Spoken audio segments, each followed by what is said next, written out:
వ్యవసాయ రంగంలో వస్తున్న ఆధునికతను జోడించి అద్భుతమైన ఫలితాలు సాధించవచ్చని పటంచెరు ఎమ్మెల్యే గూడెం మహిపాల్ రెడ్డి అన్నారు.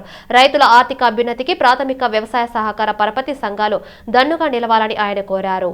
పటంచెరు మండలం ముత్తంగి గ్రామంలో 60 లక్షల రూపాయలతో నిర్మించిన ప్రాథమిక వ్యవసాయ సహకార పరపతి సంఘం కార్యాలయం భవనాన్ని ఎమ్మెల్యే గూడెం మహిపాల్ రెడ్డి ప్రారంభించారు. ఈ సందర్భంగా సంఘం సభ్యులు ఎమ్మెల్యే జీఎంఆర్ ను ఘనంగా సన్మానించారు. నియోజకవర్గంలోని రైతులు పండించిన పంటల నిల్వ కోసం ఆధునిక గోదాములు నిర్మించడం జరిగిందని తెలిపారు. ఈ కార్యక్రమంలో ఎంపీపీ సుష్మా వేణుగోపాల్ రెడ్డి, జడ్పీటీసీ సుప్రజా వెంకటరెడ్డి, గ్రామ సర్పంచ్ ఉపేందర్, వైఎస్ ఎంపీపీ స్వప్న శ్రీనివాస్, పీఏసీఎస్ అధ్యక్షుడు భిక్షపతి, మాజీ జడ్పీటీసీ శ్రీకాంత్ గౌడ్, దశరథరెడ్డి, వెంకటరెడ్డి, పాలకవర్గం సభ్యులు, స్థానిక ప్రజాప్రతినిధులు, సీనియర్ నాయకులు, కార్యకర్తలు పాల్గొన్నారు.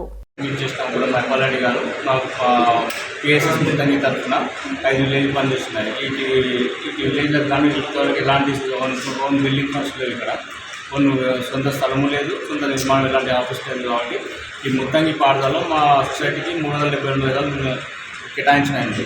ఇది కేటాయించడంలో తలారి భిక్షపతి గారు, ప్యాక్స్ ముత్తంగి ప్రెసిడెంట్ గారు వాళ్ళ సొంత నిధులతోటి 1.5 లక్షల బిల్డింగ్ని వాళ్ళ సొంత నిధులతో నిర్మించబడింది. ఈ సొసైటీకి మా పరిధిలో 5 గ్రామాలు ఉన్నాయి. ముత్తంగి, చిట్కూరు, పచ్చిగూడెం, ఐనూరు, పోచారం. ఈ 5 గ్రామాల రైతులందరూ మా సొసైటీ ద్వారా సేవలు తీసుకున్నారు. విత్తనాలు కానీ, ఎరువులు కానీ, పండించిన పంటను మా సొసైటీ ద్వారా గవర్నమెంట్కి వినియోగించుకుంటారు.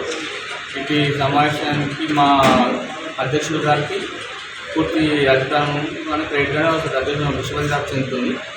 వారి హయాంలో ఈ సొంత బిల్డింగ్ కట్టుకోవడం అనేది మా సొసైటీ అదృష్టం ప్లస్ సురాడిపల్లిలో రైతులందరూ అదృష్టంగా భావిస్తున్నాము. ఈ గ్రేట్ గోస్ట్ టోటల్ ట్యాక్స్ ముఖ్యంగా ఇచ్చారు ప్రధాన విశ్వపతి గారు. వాళ్ళ హయాంలో బిల్డింగ్ అయినందుకు మేము గర్వపడుతున్నాము. వాళ్ళ హయాంలో ఏం పనిచేస్తున్నాము చాలా సంతోషంగా ఉంటుంది.